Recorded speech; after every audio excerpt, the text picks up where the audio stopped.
Tosubwe chiddako ku AC Media UG. Newo bakanganigeze ebizibu nga byatuseewo noba wali mutemu notta nomanya nti nze kati nabantuma n'enstagundi kati maze okuwulira musawo ng'ayogera bebayita nti okulokoka abamu bakita kulokoka. Yes.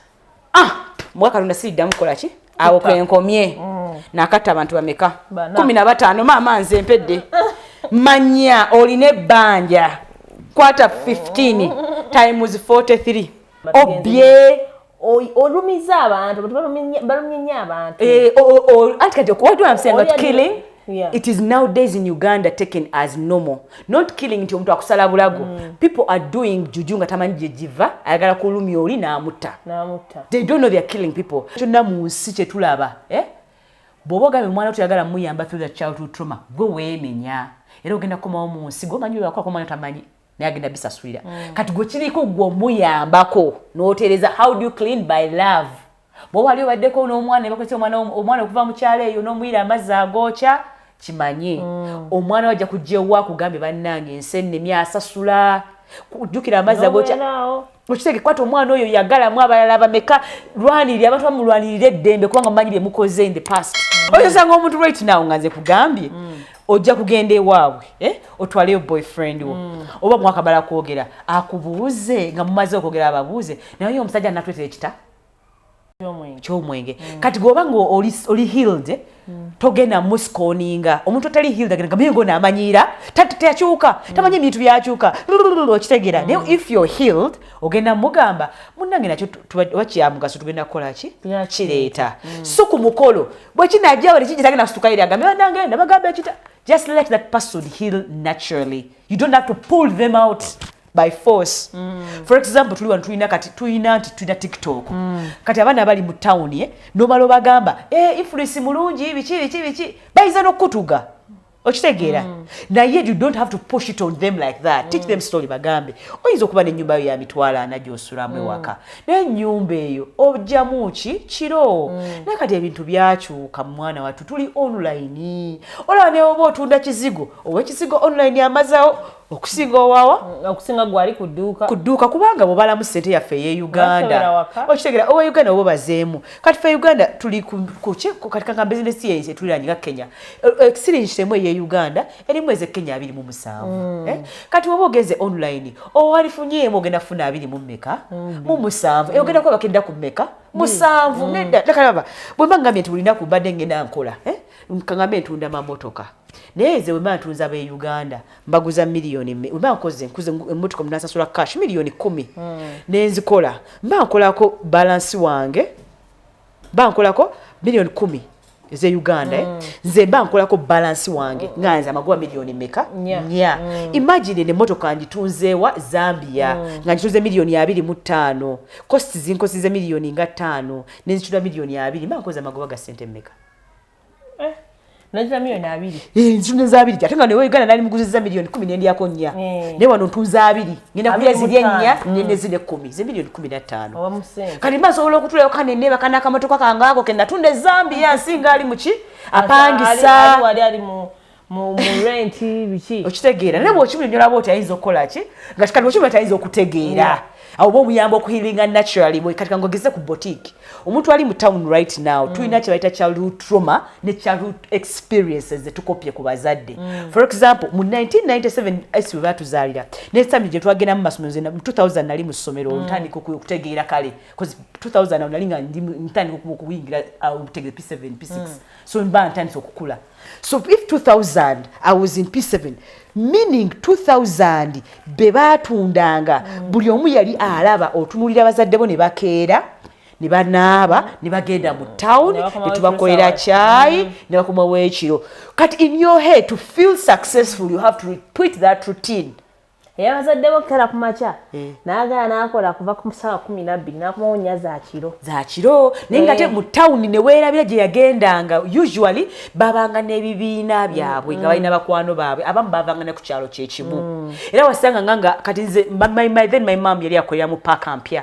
balinga mu park empya nenga bonna abava ewaffe Kakumiro nga bali maduka gegamu abavanga ekabalira nga nabo babira balina maduka side gye bali kugera abakwano bo bayagala bala balina genda mu town dabasanga bantake baberangawo nabo nera they had their own society era nga batunda mata abala batunda migati abala balina ngo bonangera balina ko oluganda oba the friendship ne rent mutono ne transportation was okay ne competition ya online nga tenna bakuteriyo n'abaguzi bonna bagenda mu town okulaba kubadde abavayo nagula ku bintu muki nagula ebintu ekampala kadi woba okolanga mu mulago oli doctor naye bakwano bonna bakula nabo ku kyalo balina edduuka wa paaka woba ova mu paaka ogenda n'olinnya taxi kati n'ogula n'omugaati n'ebyo naye tebikyaliyo nti bamwe ba Esther ba 1997 bwe babazaala mikwano gyammwe egisinga mu 2013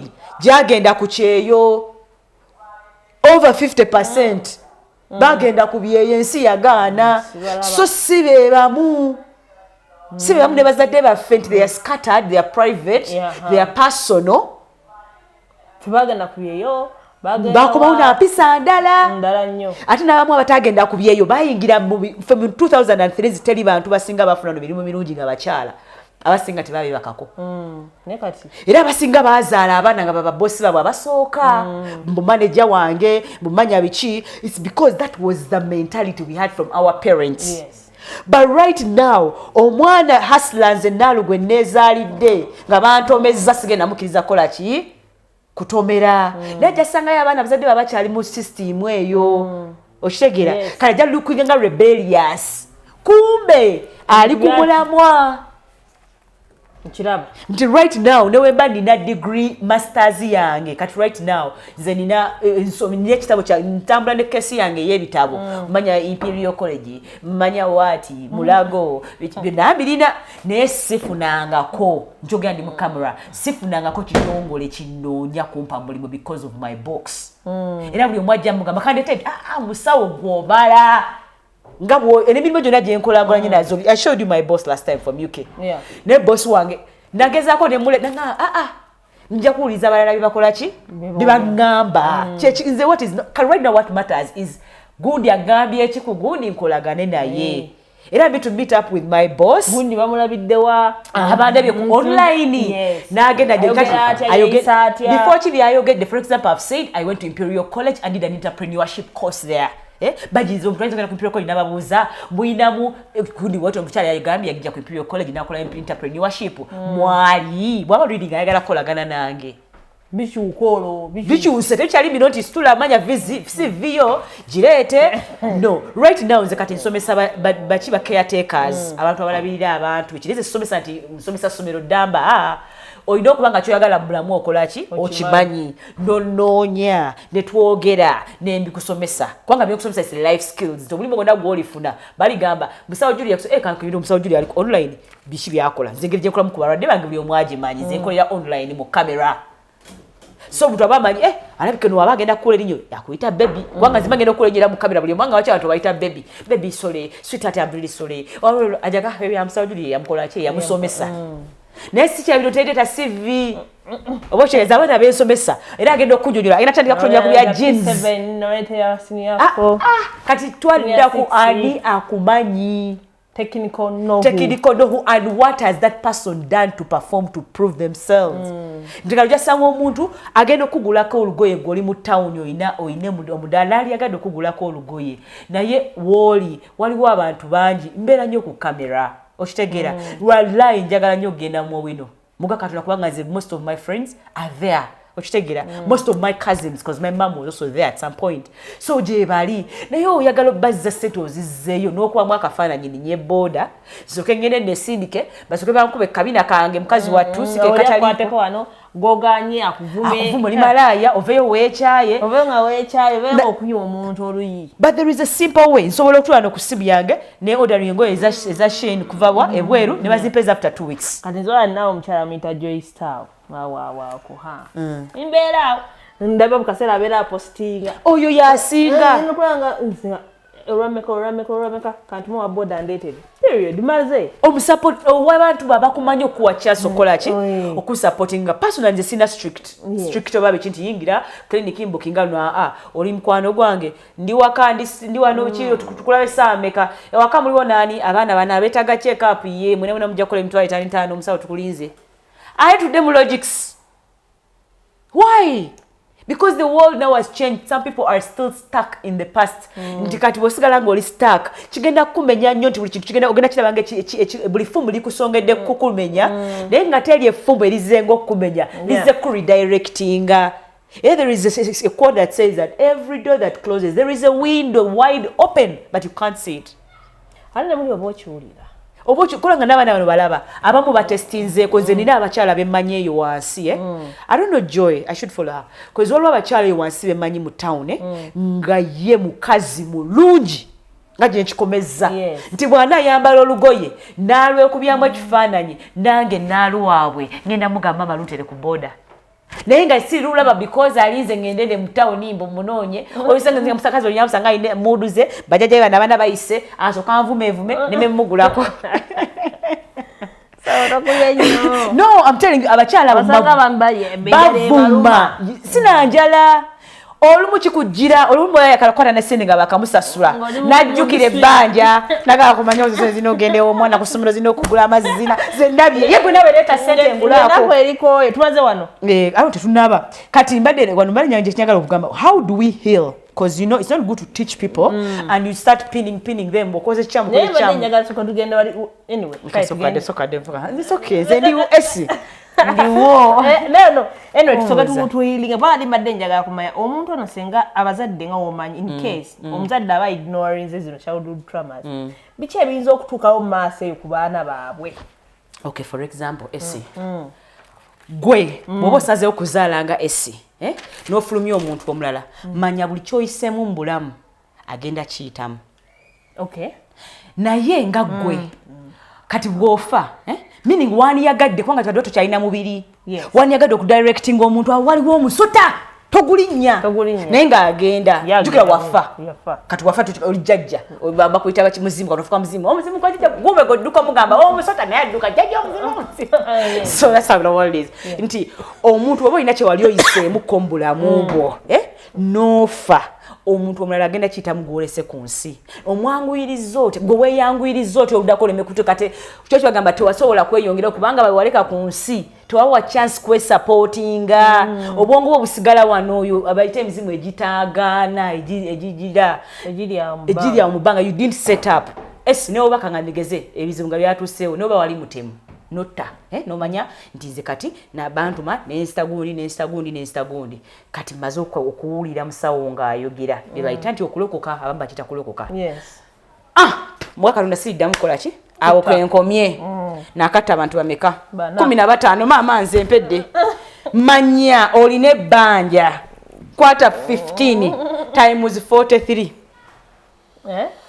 15 wata 15 times 43 funa abantu eyo enamba gy'oba ofunye obasanyuse bitaliyo oyagala kugenda mugulu oyagala kufuna kibaita peace of mind because the more good you do it keeps that memory and rubs off the memory of the bad and satisfies okitegera tebagamba nti okwenenya nti gwe kugenda gwama muntu Esther ansonyiwa Esther wenkola ekintu exactly kimala bwe mbompisa ku birthday yo kusonyiwera nga kisigaddeko ku mutima exactly ozo kumta ka birthday ko gwe birthday take it serious and a different you knowing you take it serious neno mpita jangu birthday yange Esther chichi Esther ne sobola bambi kujja nenkubira kasimu nengamba I'm sorry I didn't come ojja kunsonya cause I'm your friend ne imagine nenkuyita nezia nengamba Esther jangu mwana gwe sajja ku birthday yantu eno anokugule ku ice cream bora wetugenda ku ice cream but if I made it worse neneyongera nekutwale Bujumbura neneyongera nekutwale Haiti neneyongera nekutwale California do you know that bili ogeza ngamba kale tojjanga ku birthday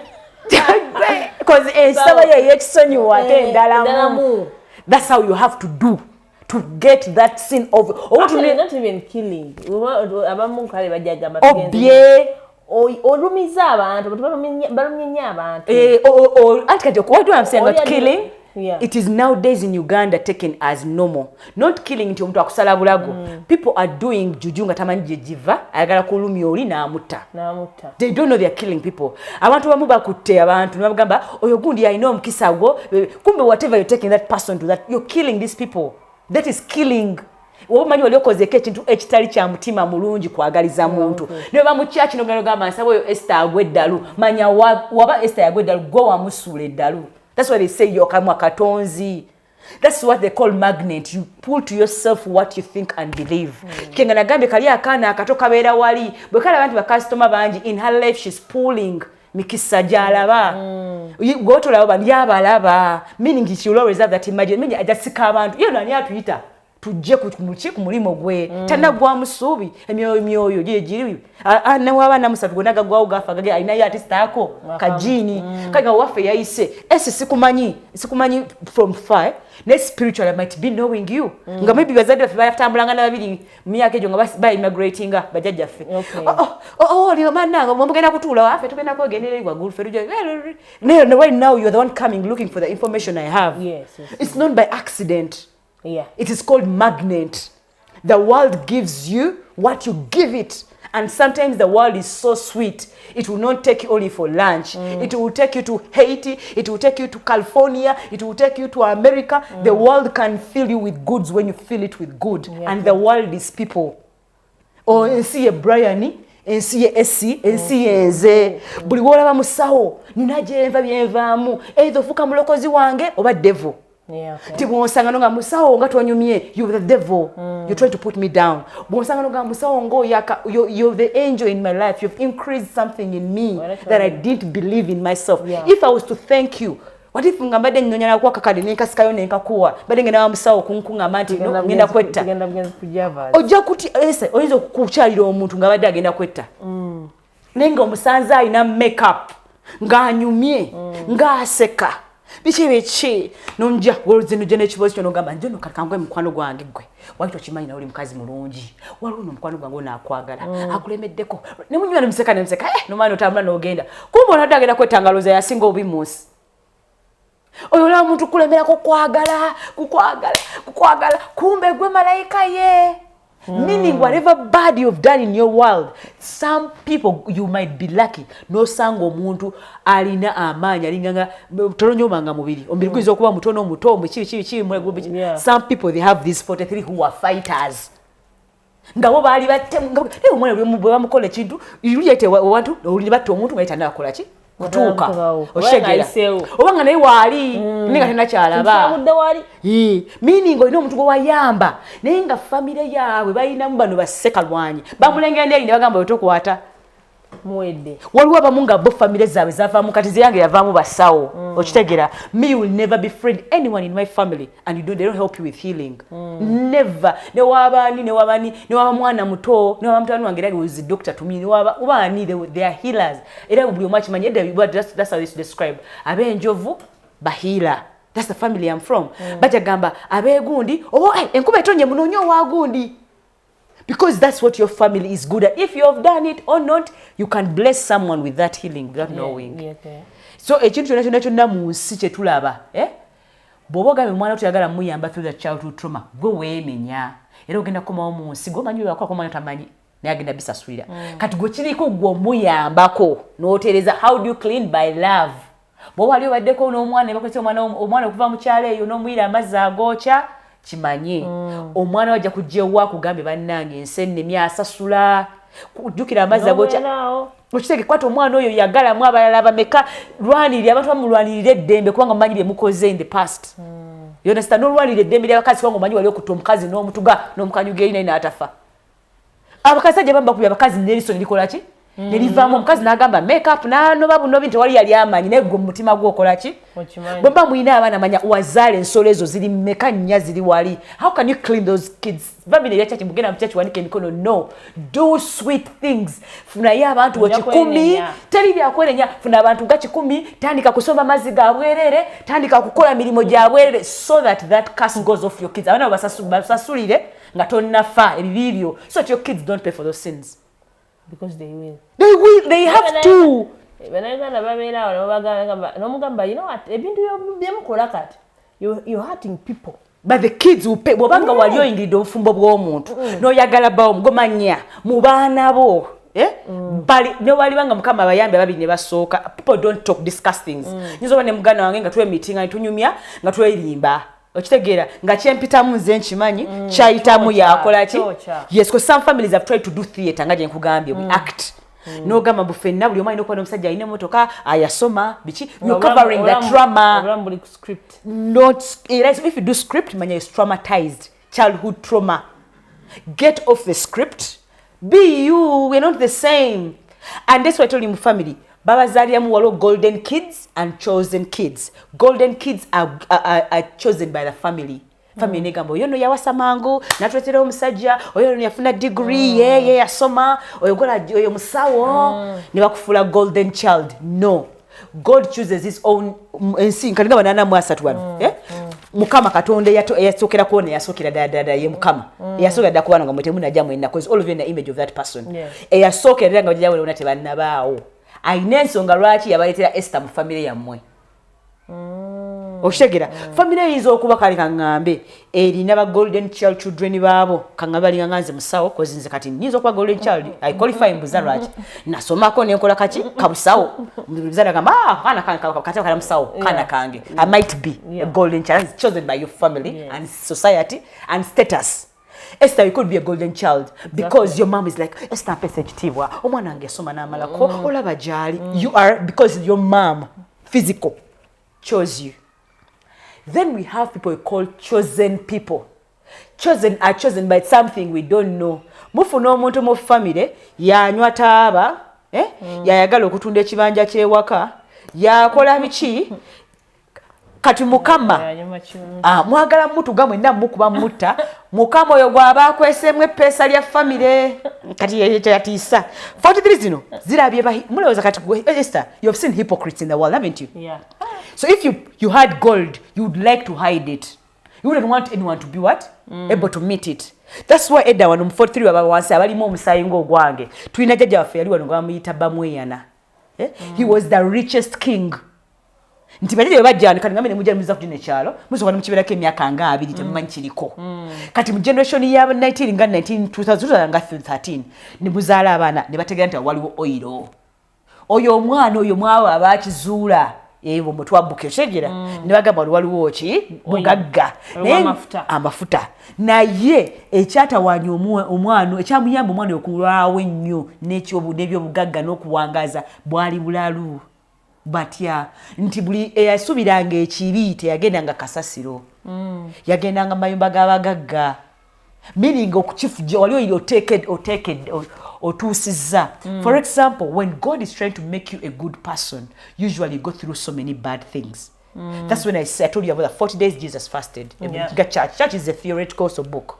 Original gisoma no kitegeranga kinga osoma nti insomye Quran ono gisoma no kitegera butegezi no manya nti story ekwatagana 1990 what 90 kubaka tiri yetogera ke 700 babiche ba 00 BC katogera ku bino you have to read these stories but unulira church bagamba 40 days of suffering buli wabogenda okutuuka. For example njagala kusala weight. Do you know how hard it takes for me to leave meat and I go for no we guy both sides ekimute kikwatagana your punishment.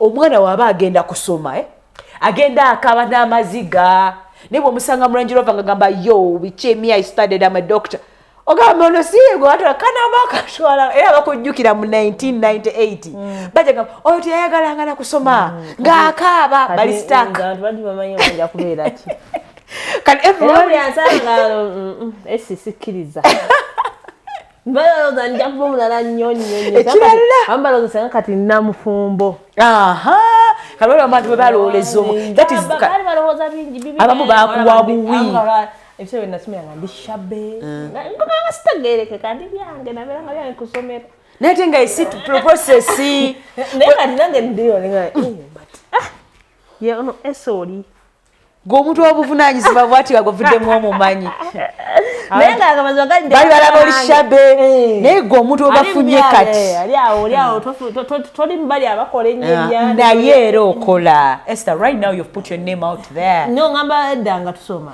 tolaba tunakyenda kali nze musomero lya 100 nene mwa 10 nze ne mwa 100 salimu era sinza bali mama was the first. I've never been the first in my school. I've never been the second, the third, the fourth. Tuzimba bantu. Never. Naye ate tugenze tukula. Ogenda wezuula. Okitegera mbo yabanga first era mujabasa nga sibe bali abamageze nnyo. Nafe ababanga abe 15 abe 18 mugero sanga nafe tulina je tuli walala nyera nga twalina funa ezo max.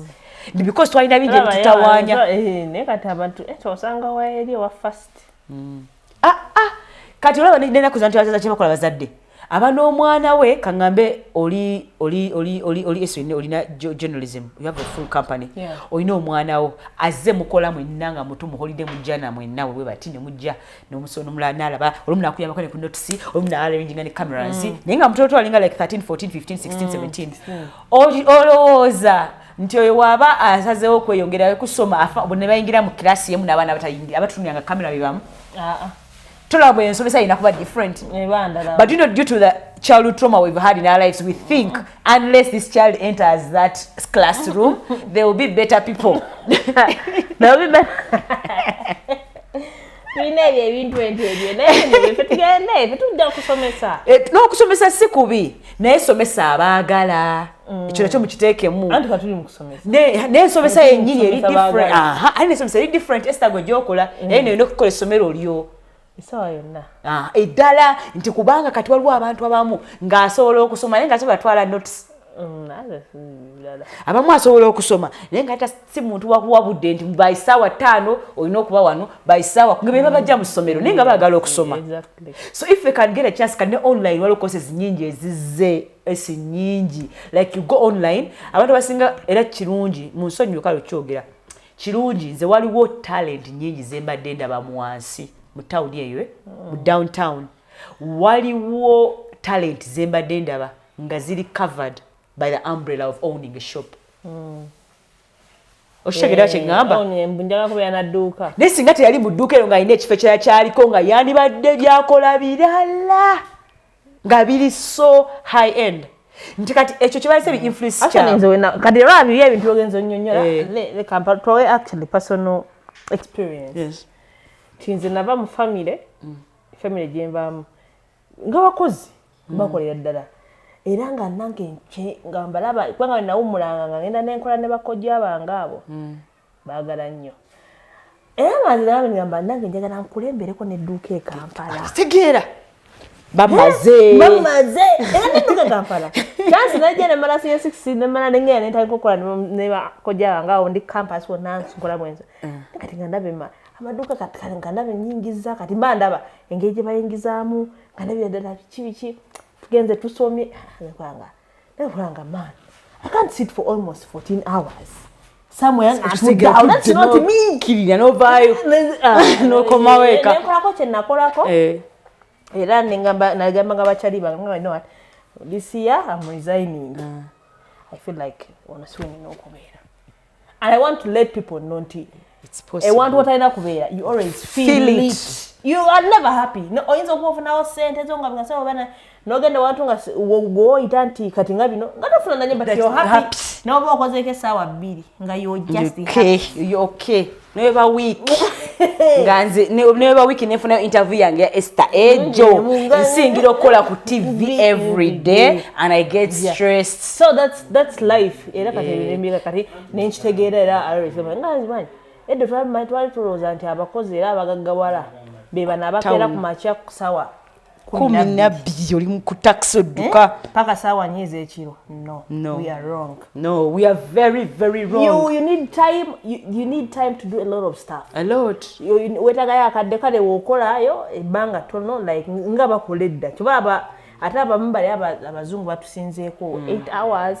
Endala ne bagendako for exercises nabagenda ne bakola networking n'abantu because everything is important. It is very important and connected. Ne abamu bali basibe ate ovaayo okooye n'oddaka kwebaka. So it's bingi abaana tujja bibasomesa naye bingi naye nga bakyetaaga olaba katuyinza okweraliikirira n'obeera worried ng'ate eddinisa lye baguddeko likukkiriza kuyingira kizimbe kisingako kino ki era mmeetumayamba simanyi oba ninakyo oba ninaki I'm resigning. I want to and start your own thing that is making you happy.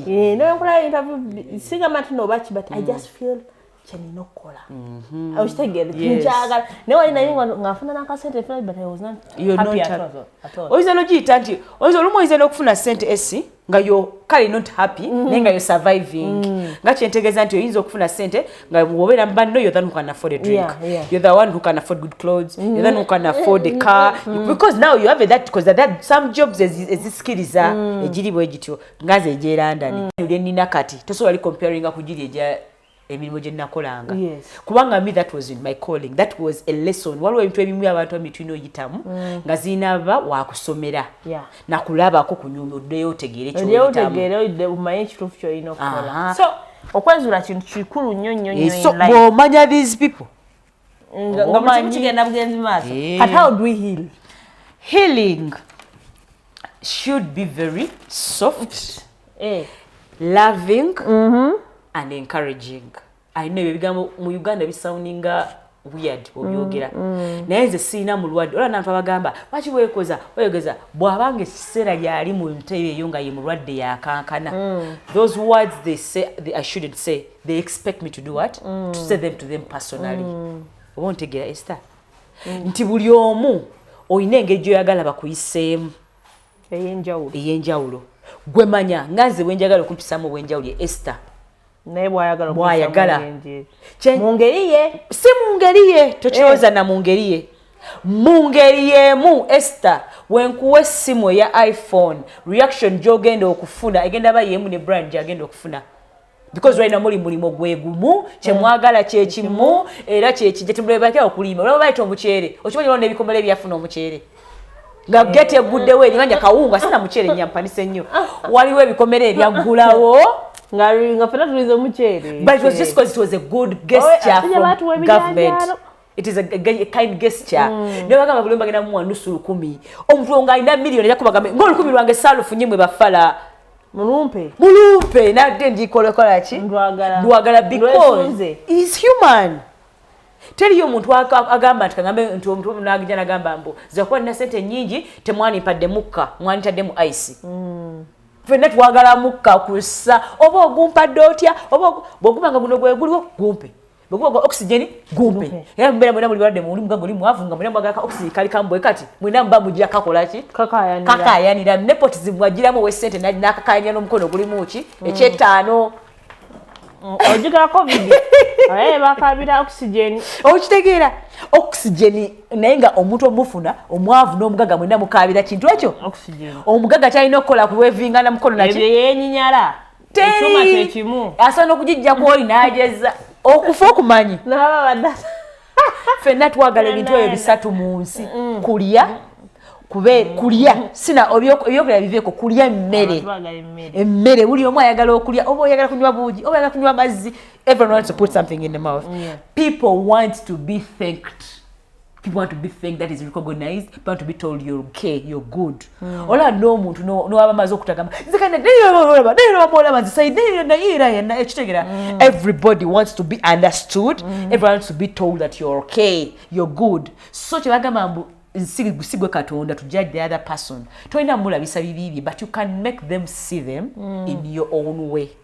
Ngawo olinga wali agadde kwanga tewali muntu ayagala kujja tewali muntu kakeze n'ekintu kyenkoze sisobola kyagala Miss Julie kujja wange esi nokulota bwotyo njagala ojjo ngambe esi oba kati wali abatagala naye nze ndaba omuntu waliziro ngambe manyi kino kintu kyokoze si kirungi in a very humble way bamukasirise notamulabisa kali nga otagala kulabisa nawe teriyagala exactly aline obanga kintu gwolabanga ekibi. For example fe Uganda wanene we tuba tulya enkoko tujjako ebyoya tujjako obugulu tujjako ebyenda tubisuula Brazil balya byenda byo bibugere ebyo ne byokya ne byokya enkoko akawoka kabine bingira muki mu nkoko akoyoka ebye kati bona jana embeera zo zineza 1992 n'ogende Brazil wachi muli obugere ne Kenya waneno ojakiri bagambe wachi muli obugere bali obugere bweko kati oyina genda no bagamba emmeri yamwe badde sigiryanga ka erindalamu this is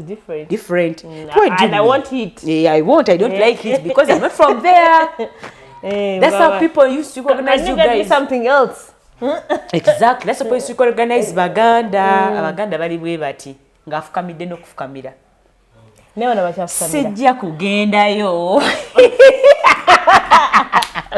olimba nawe that's what they used to call okukongola muki mu mugongo nga ajala nafukamira mu nga amanyi ekyo sijja kikola but they are healing, they are helping you heal. For example, omukazi omuganda ogenda oyende okomewo nga ategese emmere agibobezza akulinza ogirye okitegeera. That's helping you learn. Not they're telling you nagamba muntu asanga bali emmere bas kangambe bas embuzi yawe bali kulya kale embizi awatali ambizi osanze bali embizi yawe basala go wato ogirya atuyagala balaga mpisa tusambu embizi ebyokulya dda ku mabbali funa vegetable bafuna enkoko yolya bakubuuze lwaki tolidde ku mbizi obagamba embizi erimu ebiwuka ala yagigaana obawe reasons okitegeera embizi nabo bayamba okuzuukuka si mu busungu. Da kumabbali wetegereze obabuuze. For example, obo sanze kangabe kalwa abantu aba embizi abantu abasinga tebagiya. Abantu abasinga bagirya abamu naye wali abantu abenjawula batali ambizi. Embizi buli omu agirya n'abasiraamu bagirya ne tebamanyi. Era kakugambe omusiraamu bw'oba olya emizigo. I'm telling you, bw'oba olya eweriisalisa emizigo, olya sausages z'otamanyi, olya ennyama z'otamanyi, mbumanya ndi ku muchomo, oba manya mbusanze muchomo bagambye gwa beef because they've said, my dear, that's why there is a word called halal. Uganda temudi respecting. It's like Uganda abamu muizo okufuna eddiini n'ogamaze ndi musiraamu era ng'ovuma nnyo ow'embizi naye nga tuwena kulya bacon. Bacon imbizi nga ogamba eddiba lya mbizi okitegeera. Naye omuntu ajja kugamba I don't eat pork but I eat what? I don't mind which sausages I eat. Okitegeera ajja kugamba I don't eat pork naye akugambe waliwo akagundi kenjagala akaba Chinese bakayita belly. That is pork belly, they just cut off the word pork. Okitegeera kyenza kugamba nti woba oli musiraamu osaze okugamba nti nze ndi musiraamu era musawo wallahi siryanga ku mbizi kye bayita halal. Buli wogenda okulya embizi ennyama ani yagisaze okitegedde nsobola ogisa meaning yagisaze tawaba musiraamu tajja kusala ki mbizi. That's why they call it halal. Era buli musiraamu yagala kugula nnyama naye wangamba abasiraamu mbunene binidala n'ennyama ente era kiba oli alina ogisala alina kuba musiraamu lwa mitima gy'abantu mibi esinga bwe nkugambye nti bwe ntegeera kyokkiririzaamu nsobola okuteerawo ekikyamu but nga mu ngeri gy'okyagalamu mwagala nnyo genda mu tawuni okkola abajazimba amaduuka g'omu tawuni babayongera emisolo gyakijja online egyandikuyamba efuna bizinesi ey'essente naye ate ng'ejja wano mu mijiri miko nga tolina kyofunayo naye gye mufuna bagyongeze. If you don't wake up and realize why is the airtime like this, why okitegeera like this why are they overselling data nawe n'ogenda mwolo oguki notasigala mu 1920 bw'osigala mu 1920 buli kantu kagenda kunyiga because to belongingayo. For example fe twabeeranga mu busawo nze njagala nnyo obusawo nga gye nkikomezza nze njagala owangambe njagala nnyo obusawo nti newongamba bugambi nti kutuula mu ddwaliro buwezi bwe bati oba ompadde kirabo nenze maze emyaka nga sirinnya mu ddwaliro. It's not because I don't want to go to the hospital, but the setup is still of 1998. Ate ngezeko ebweru nendabako ekipya so bwe ngenda mu kifo ky'okujjanjaba mba munnaku because of what I have seen. Okay. Kiba kikutraumatizing ogamba naye why kabisi wanibadde w'amazzi g'okunywa kubanga nakimanyira eri ekitenja amazzi g'okunywa wegali omulwadde aba alina emmere eranki ndabimanyira kati wenkola mu ddwaliro lyonna ene Uganda nga mwina okubamu emmere mwina okubamu amazzi mwina okubamu abalabirira abalwadde. That's all the person is requesting to omulwadde talina kirala kyakwagaza ayagala kulya nga wekugambye kumugamba you're going to be fine buli omu ayagala omuwaana. No one wants to tell them you're going to die. Kati yengeri y'omuntu gy'asobola okuhiiringamu. The only way you can heal is only if you have people who love you and people who will show you that understanding that kyolimu nkitegeera naye sigenda kuparticipatinga kati gwe weerowooza n'osalawo oba kitegedde nze kati ate nekirala kuyiga omuzeego n'ogutegeera n'omanya when to clean up, when to do the sorry part, because the more you don't pay debts fetubadde mu madebt ge bank weerabira mu mwezi gumu ogenda okuddaku. That is how character is. Every time you do bad in a day make that cadet quickly be paid. For example, if I knew I was working in Evumech Sajacha border chamanyi netuva bubi, maybe I was wrong and the person was right. When I get home nze nyiza nokwada ku town ezwezo omuntu ngatamusubira airtime. Ozanga bamuonyeza litazetaga, but it will help. Okay. Just know because you've done good, they will balance during the day. How many good have you done? How many bad have you done? There are people who are killing people like in Congo, and there are the people who are owning most of the the charity was that foundations. Nenga bebasinga twala Diamond ne Uganda wana. Nenga te bebasinga okubeera kubanga mbote mumanyi balikola ki azaawo ye yechejjako. Yali mukwejjako. Abye gwanga alimazeewo. Awalina kudda nze wala sesayino singa nalinga nze mbulirira President Museveni. Buli kimu yanadagabira na bwerere. N'agenda mu gulu straight. Kwango wede agenda yingiza wati eggulu. I am telling you right now yani bade ukimaga bacha bwerere. Anti kichotegeeza. Kyentegeeza kakugambe what I mean. Get me right. Kyentegeeza kiri kimu. Nti nze kuba na komawo wano ebibi byendabye bingi police byekola sometimes nange bintiisa si police yoka nati yebona akati nze baba entire parliament baba vuma mama wange njagala nnyo bamunnyonnyole nti Julie yakoze kino Amina yakoze kino naguno kitegeera kati nze kankugambe I don't even hate that man. I like him as the President Museveni. I like him but he has helped many people who have done really bad things to people that when I see umukulembeze uganga wano tasola gamba wa police tukwatanga muntu botyo icho umba nkutiana kati nkugambye ayinokola more good things because abantu tebakyagambwako obo kitegera and that is the worst because themselves they are doing omusajja gwe tubadde gwe bakwata abadde bayakata abala bameka abadde abatira mu motoka mu taxi nambuza wakata abala bameka naye namba y'abantu beyakata nao bakola ki banyiza nembata n'abatwalayo ng'abatwala naje yabasuulanga muzimu gwe nkugambye mu 43 wano waliwo omu eyalina omulugube abamu balina n'emilugube bagenda mu basawo ne babagamba funayo obuwala embeerera n'atta abalala bayinza genda omweyambuliremu bugomanya waali weyambuliddeko omuntu abaana bo 43 jeans oziwadde chance omuntu omulala okola ki ozeeyambuliramu kubanga buli bibi ebikolebwa waliwo abalina okubisasula naye kati tewetekayo nga tagitimbwawo babakola ki meaning you have to avoid them so that your family doesn't pay. Nembu katika ngamezi mbanda linzi. Watugamba ebikolimo byenkoko tebita kamunye. Anti ekyo kituufu nnyo tebita kamunye. Kibita tumaye kamunye fecha. Lechale enkoko ya feno. Ndinako lwaki enkoko etita kamunye. Wachi enkoko. Wachi abantu batya ebikolomero okusinga enkoko yennyini. Why do you think? Kali wachi bagambe ebikolomo byenkoko tebita bikolomero byaka. Ebikolwa byaka munye. Si bikolwa bwoba olwana n'omuntu. Si lwana naawe esi. Era wojja n'okola ebintu bino ojja n'okola musawo Julie n'okola ebibi. Toli kunze. Kubikolwa byo n'ebirowoozo byange byozanyirako. Nti kangambe wezija n'enkuvuma. Ekivumo nkuvumye. Then gwakifunyo kifunye mu kirowoozo. Meaning it's your thought and your lips. Two things you have to exchange as two people. Kubanga olaba n'amaaso gaffe gano byegalaba si byebimu. Kubanga all of us what we see has to be interpreted back on the brain and ogwe mabega. So if what we see nature describing in a bad way and it's never corrected in my head, I'll always wonder that maybe I'm wrong. For example, Bob abantu abasinga wano Uganda tulina ebintu byamanyi tusobola okukola bingi naye twetya tetwemanyi. Nze namala ekiseera nga ndi bweru nga nti okweyita doctor because nali manyi nasomera Mulago batugamba tuli cheap was abaire Makerere batugambanga you guys are not supposed to be medical officers. Muri bakiyambi temuli manyi kola you're this. So it enters your brain. When again they will ntandika okukolanga mu different nenkolanga ngata ku bitawo byange nentuka ku level nga balina okumputa ekyo naye nga nkyatya because of that thing people used to tell us in school nti olumu nga I'm a very good doctor omuntu agamba you are a very good doctor. Why can't people in your country see it? Nga septanga ngamba Jenva very good doctor no kubanga tata yaliko wa Dr. Sekandi. I'm telling you that's how we are. Sally. Dr. Sally was your dad. Then it's very easy for you to become a Musawo Julie. But you can't just come from somewhere and say even if people have seen you do something. Niba kutuna kamera ngo baja era banake. Era banamule. Musawo omulayi banake. Oba tono yotumanyira. Netuli bakambwe. But that is where you're killing oba wetaweka.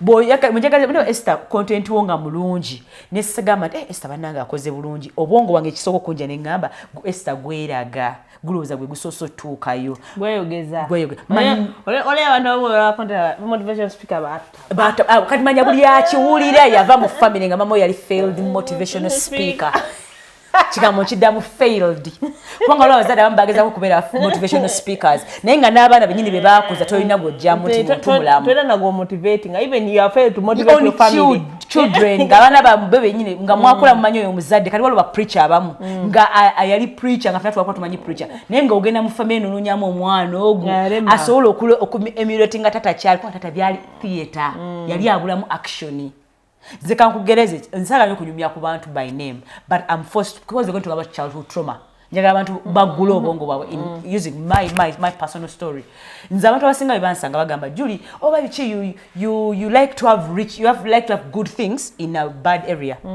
oba you like good things in a weird place wangeza kubo kuntegira like you like good things in a weird place I go to understanding with good thing is you what you bring oja kuzimana flat bunaba bagenda tankana bazimba flats nenga fetu wakola ki twatandika buli muna agamba hey anyuma no flat so me I do what I think even if it's crazy but I'll be thinking I'll be thinking but it's crazy flat amwegendawo ojao nze kakazimbe katini nyuma buli katini ka protocol katini neso kanendoza nga no baka katini kugwe tekatini sikatini kuchi kunze because of something that happened to me when I was a kid. This is what happened when nali mwana mutonga ndi mu secondary na ina mkwano gwange ngasoma naye nga mita Shanice nga Shanice bali na sente nyingi nnyo nga jensikomeza and the difference was Shanice's mom was so humble so nga ngende wawe nga wabe walungi ninga tubira ku kale kyalo kyekimu nga ngende wawe nga njija ne waffe they so even pick me from school nga bantu ali waffe ngera abandi balabe waffe nga tuli mu ghetto nga bali bulungi ninga sibwa binyo nenga bwe ghetto so neba mama ina kye yanzigula obwongo bwe nabera nga nnyo nabo bojukira abagagga eneisa yawe ndala kuki kuyaffe for example ku breakfast fe tunagula muogo Boba already bagulawo waliwo omugati wali options nyama olumubira ko n'ekibumba ngera wenkeera ngatule ekibumba ku matane na macaroni nga nkera nyonyo mama Shanice agamba mwana wange yategedde wa macaroni nga angalia kati what helped unlock my mind is that riches being if God blesses you and gives you money it's not you is giving you money he has given you the capacity to feed as many people as you can. Yes. Oyo omukyala yandaga omukwano ngolumunira birambu tuli baavu. Nange negata mu group z'abaga nsoka tutambuza abaavu. Kati oregulo manzirayo ne bansekerera. Anti nange benagobye emisindi. Nojukira. Kubanga abagagga balina nze kye nabagalako nalama Mami Shanice abamita Aunt Sarah. Kye namusingira ddala omwagalako oli omukyala mutudde ku table. Ayina engeri gy'atagamba nti oba Shanice leta ekikopo oba kola kino. Agamba somebody pass me the cup. Emmere si bino mugundi agenda lya kino ateekaawo ekiriwo oba waliwo lumonde oba waliwo nga amuteekaawo neki oba waliwo chicken zonna bayiwaawo daatula kale ze neewunya nga bongo wani kale oli wana atusookayo nasooka najjayo bingi biki naye nga nengera nga boys jjukira bakikuliddemu meaning they follow their order ne bajjayo ne bali yadda bakoowa ekigera kati ogenda okwagala okuzimba flat nze waffe nakuba essimu ne mbagamba nfunye kasente ne ngenda zimba flat ne mbagamba mwana awedde bannange ne tukirizibwa naye nga ze bwongo bwange because of what I'd seen from Shanice's mom nti yandaga it is very possible aiti yetukweka nnyo life nga ogamba nti nagala she was my role model nagala nga nnyo ogenda mu kisenge manye nga olagamba ono omuntu ne lwaki yesiga perfume ki oba era yandala ku yensi oba yambala ngo eki nga njagala nnyo nsemberere eba tuga come clean my bedroom nzirukira njikirininga na mutimba ogumu nga njagala kumutegeera in my head I'm thinking kubanga nzete wenzireka it's a bit different ndio waka ebozi twanyuma for example nga bitu nabagana gamba kwa Shanice ne mugamba when I grow up, I want to own a big hospital, but then I don't want to have a hospital. I want to have a school. Nanga, no, don't have a school. Have a university. Nemugamba ready. Nanga, make the university. Make sure you have ceilings that do this, do this. Mbozi when najimiza ako mama wange yanga. Ezo sente ngozi jewa mwana wange statika. Awetuli. Mwana wange tokola chi. Tewewanika. Whereas your mind is opened by what you wish and think. And what you think is possible. Okay. So bwobanga okoze nnyo ssente kanga boina family okozeeko ssente osinga abalala mufu kyokweta abaana b'abaganda bewaka obeeragireko baleete bagatte mu family yo bafuuke part of you nti ekyetwanifunye nambaana bo oyinza okifunamu abo abaki abantu family n'abatali ba family oyinza n'okufuna omuntu nga ngambe Esther anaakujjira omuntu n'ajja n'akusaba obuyambi usually it's not by accident. Yes. Sometimes your future people are going to help you. For example oyinza okuba nga mukama amanyi in future Esther ogenda kubeera ne TV station nga nenengera amanyi responsibility ogenda oba nayo y'amaanyi oba oli awo n'ojja akaana ne kakusanga ne kakulemerako kuki kaŋŋambe nga for example Champion Good Champion Good nakuweza message nagamba Essie I want you to be my mom. I want you to be my friend. Tokana ka champion. Nange Essie how can we be friends? Naka champion kanveko nako no ka ignoringa. Nakadamu man. Those are the strong spirits. Ado muntu walemera kwenyo. Eyo 43 emuko eri mugwe ekimanyi kyogenda okuba eyina okuba part of it maybe when you make that big Jigundi nga Champion Good yali stanga muto yagenda okuletera ba client because of him your TV station is going to be something. Yes. Nenga tolimanyi kale kati mbozi evewa ne tomanyi kiri mu kantu akakati nikokola ki nenga fena tukimanyi twalika akantu netuzimbulukuka kyo kibagamba ubeera very careful voice omulalu omuntu yenna omulalu eyo time eringa nga gyogamba mu time gyolimu nga bakukutte emikono egisobola okukola byokola ki byotegeera byoyagala ng'olina kukola bintu biri ku bwongo nti nga nabunoga santanga omulalu tunomuvuma oyo era bw'aliterera alikujjukira abebaka ku balalu bw'aliterera akola ki akujjukira omulalu aba akumanyi era ategeera naye aba ayitamu eyo system emukyusa emwoze era kizibu okusanga omuntu yali abaddeko omulalu n'abeera mu bulamu obubi tebakulimbanga nti yali gwe eddalu n'atereera ndyakyali era abasinga bw'atagufanga mulalu atatereera n'afanga mulalu oba bw'atereera abeera something totally different. Gwe tululi abantu bazimuze bulabanga ogamba oyo mulalu buyaaye mulalu toleta kyatugamba sibalabangako aba ayita mbalabako naye sifunanko chance kufuna kati waliwo stories ezibadde zijja genda ng'olaba mu stories omuntu yenna gwe bazuula nga mulalu nga yaliko omulalu mukama n'amujjumbula n'atereera oba omuntu yereko mu mbeera gye baŋŋamba nti ebwongo tebukwatagana bulungi naye ng'ategeera ne buvaako we bukomawo tebukomawo kyekimu teri mulalu gwe bagamba nti oba mulalu biki nti kikyukamuko bwakomawo aba higher ne thinking eba different ne kwegendereza kuba different buli kimu kyatokoze because aba alabye abantu mu biseera byayita sobola kweyamba so you understand people more than anyone else. Tugenda mu olaba omuntu nakuwanda eddusu nga tosobola mukwanako na mukono ng'olina mugamba weebale nakuyira amazzi because now you're in your sweet state tuli mulalu abeera n'owabayi akambuwalira akamulona ayisekeera eka n'akuvaako era akukuba n'abaana ajja n'akuba ka sweet bw'ati omulalu golaba abalalu wetuliko abadde ddala nti ku street tebakulimanga era abantu abasinga ojja ssanga nga abalalu abasinga waba muwala bazaala nnyo okusinga n'abantu ba bulijjo. People talk to those mad people who know, who have been spiritually uplifted. Kugamba waliwo n'abasajja bajja preferring okuzaala mulalu than okuzaala muwala ategeera.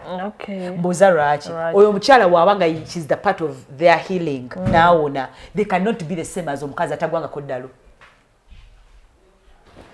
Omukazi omuntu yenna kati kankugereze oba bulalu okomye ku side ki omuntu yenna kangambe omuwala eyali agenzeko wa boyfriend we nga bakyawuganye oba nakwale akabiri nakuma enju ku muliro kati kankugereza nti okugamba that's bulalu bwebaita obulalu tayinza kuba dating system ye yemu n'omuwala atakumanga kaki atakumako muliro weyawonera ekyo ne bataba tebamusiba yayiga baba tebamusiba teyayiga okitegeera kitegeeza.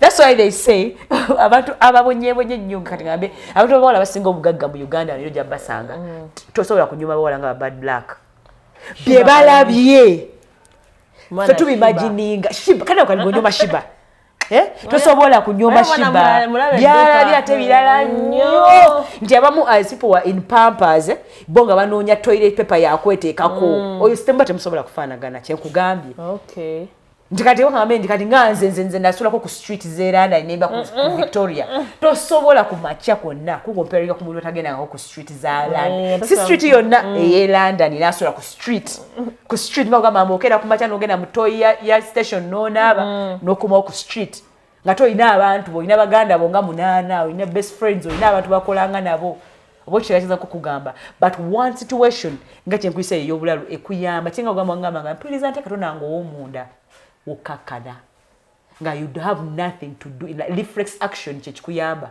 akwadde mmechacho agamba yamba omulalu omwecho okulya tasobola chetu sako mutegeve so meaning towaye owadde ageza ko kwezula era omuntu watu wasizza mulalo this oyo gobo funyero omuntu wamala kuterera achuka no chuka ngatategera bulungi gwacho omwagadde cause many people nga kugambye obane diamond nga bali ojugambye ka na diamond ne bakutta mukama nakuyamba nakuwa omwoyo nokomawo osobola kugifuna no bagamba era kana waliwo bi twaba wali nyawo yo bi kyo obulalu is riches because most families they hide your family secrets, family rich, especially finance, in the people you call less in your family. A chosen person in your family is never clean, sweet. They have their times when they were the worst. Ngirana muchima migambo yo ho.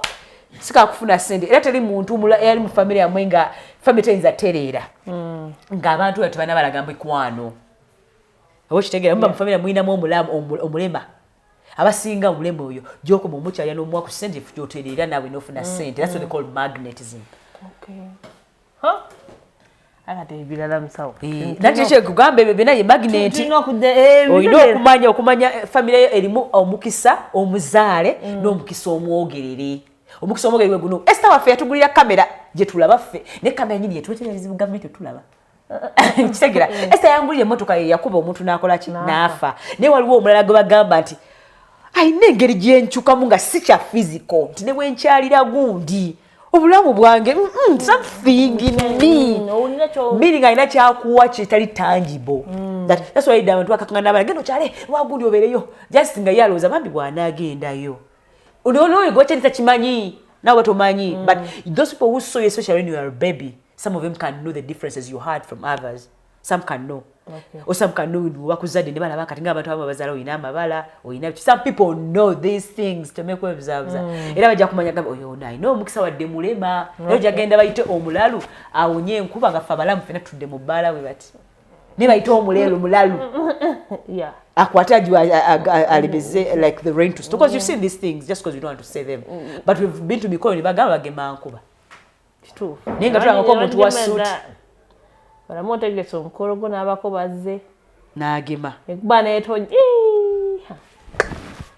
n'etonya owe n'okuleta omuntu agema enkuba eri n'okutonya okimanyi nedda nebino ebyokugamba nti omugongo gunnuma omutwe gunnuma eddagala lyabanga limu ddagala ti wati balyogera ogula ennyama n'ogyeteeka ku mutwe oba ku mugongo n'onoonya omukadde ku kyalo n'ogimuwa n'alya. Do you know what that means?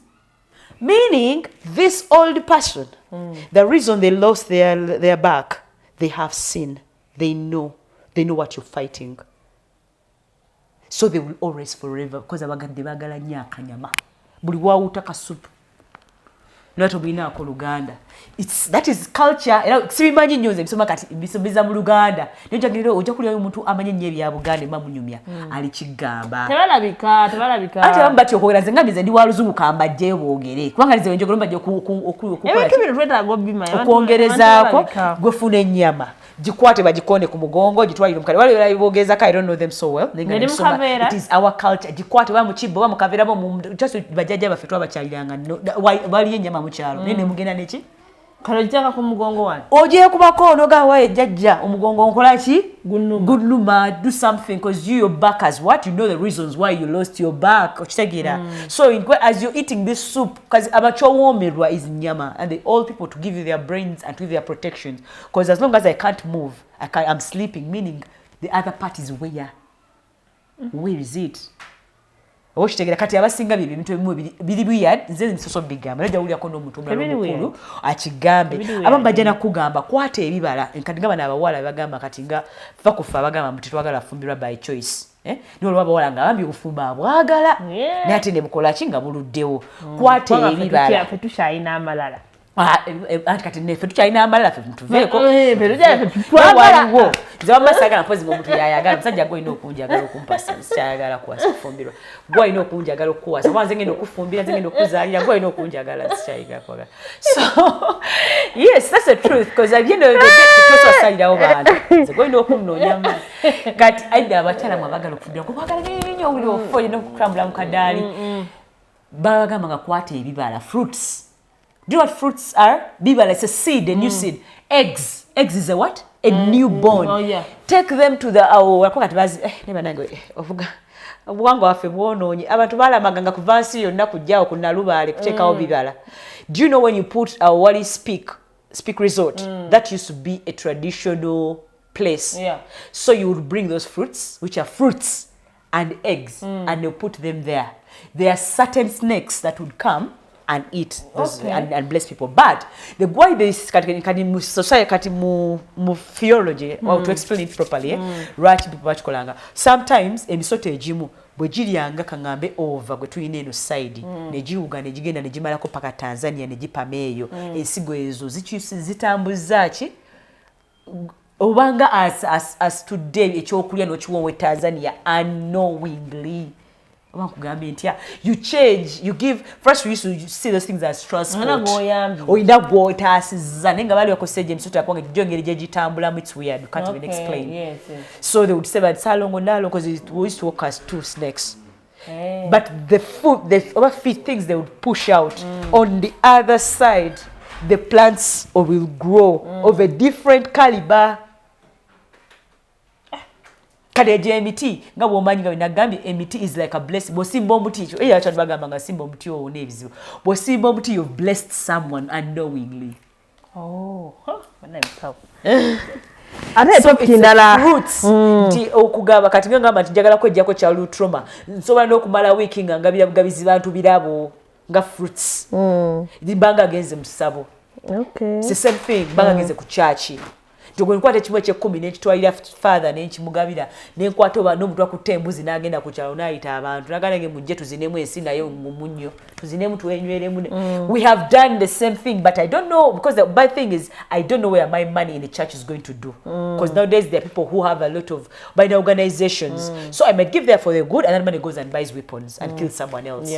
But if I go by myself n'engenda n'engulira abantu n'ekirabako kiri different. Era n'abantu bonna I'm encouraging omanyi nga mbulamu bwo obadde onoonya ngeri yakusumulwamu oyina ebibi by'okoze kubanga ffenna twebaka oyina ebintu by'okoze n'owulira nga kikuyitiriddeko, go show love that you even don't know how to you will heal.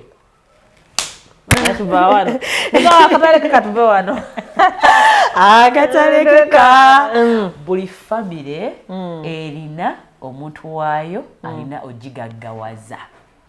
Buli famire eyina omuntu waayo alina ogiwa obulamu agiyambako ku by'obulamu. Buli famire eyina omuntu waayo alina ogikumaakuma. Mulekeraawo okwewa emirimu egitali gyammwe n'okuwulira obujja ku bannammwe abagezaako okukola emirimu egyabaweebwa mu buzaale naye nga tebambadde suuti ziri ze mwagala eza theatre nga balizenga bo because your family. So tutayinge family cuts zaffe with love and communication. The rest will be history, because I am you and you're me.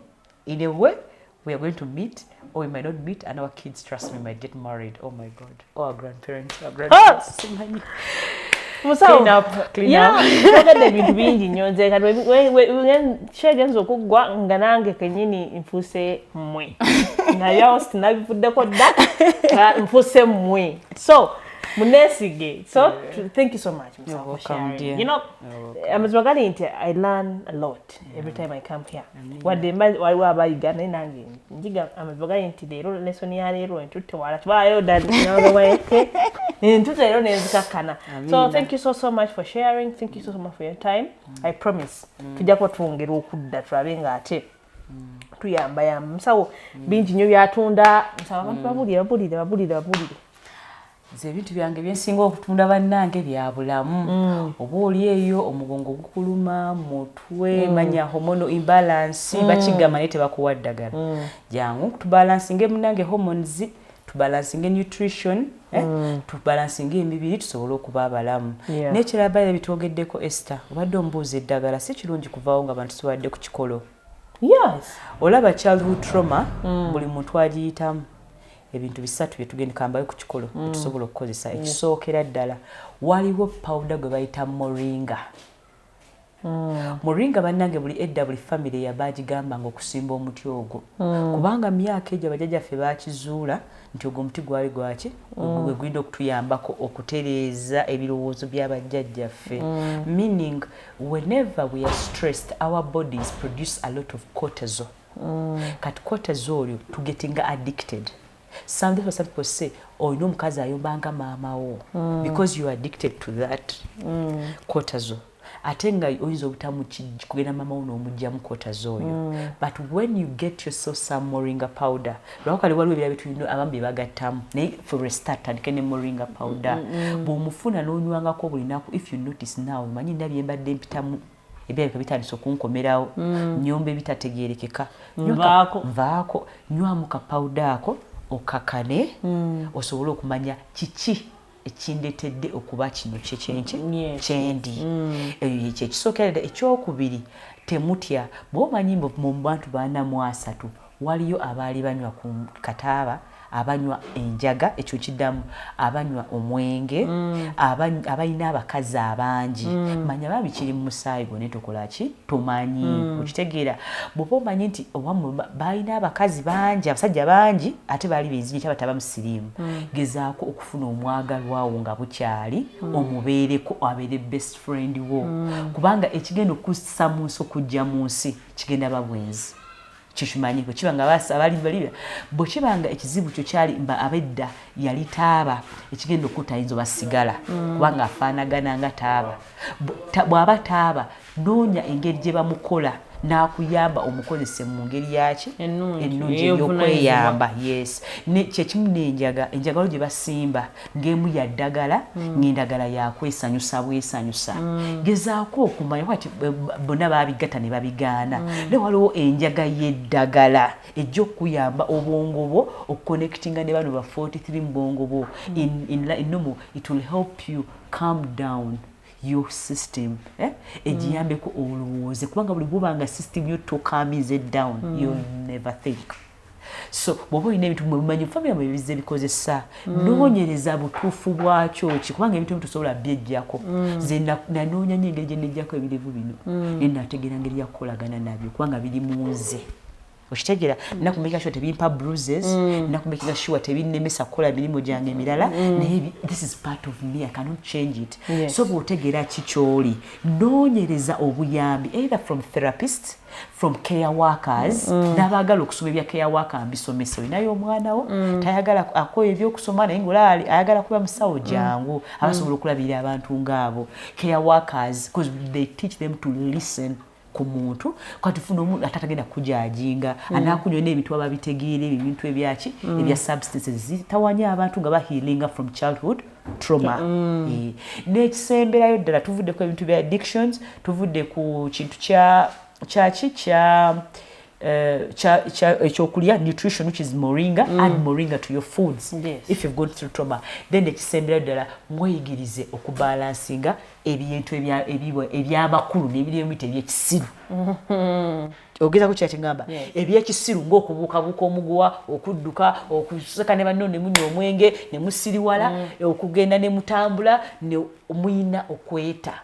Balance the time you work should match the time you go out. That's why abasinga edda okukola kwakomanga saawa 10 amabala ne gagulawo 10 ne mugayo saawa 6 nti awo ndamu mwebaka ne muzukuka ne butambula. But if you kill one part of a human being nokola paka kulira bubi you create an animal. Ogenda tunyigira. Ogenda nyigira ensi yonna. Ogenda kutemula.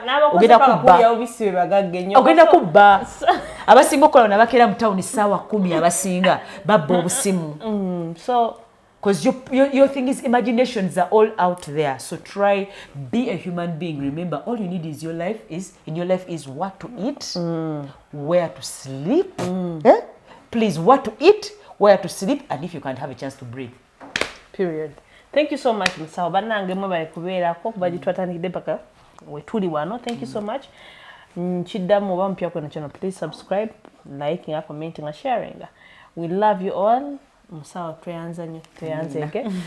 Brian abadde camera. Next time. Bye bye.